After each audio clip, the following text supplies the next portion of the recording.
अस्सलाम वालेकुम स्टूडेंट्स, मैं उम्मीद करता हूँ कि आप सब खैरियत से होंगे। तो सबसे पहले इरशाद रब्बानी के काफिरों के आमाल धोखे की मानिंद हैं, यानी कि अगर ईमान नहीं तो आमाल का कुछ फ़ायदा नहीं।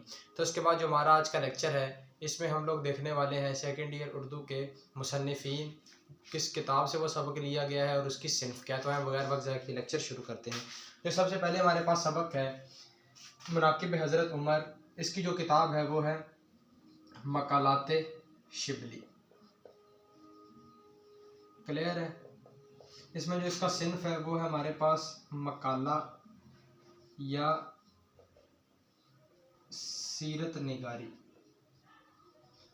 जो नेक्स्ट सबक है हमारे पास तश्कील पाकिस्तान, ये हमारे पास लिया गया है कारनामा इस्लाम बुक से, और इसकी जो हमारे पास सिन्फ है वो है मजमून। जो नेक्स्ट सबक है हमारे पास सलाह मोहसिनुल मुल्क, ये हमारे पास लिया गया है चंद हम असर किताब से, और ये हमारे पास क्या है, एक खाका है। जो नेक्स्ट हमारे पास मेहनत पसंद खैरतमंद, ये हमारे पास लिया गया है निरंगे ख्याल से, निरंगे ख्याल से, और ये हमारे पास क्या है, तमसील निगारी है। इसको हम लोग देख लें।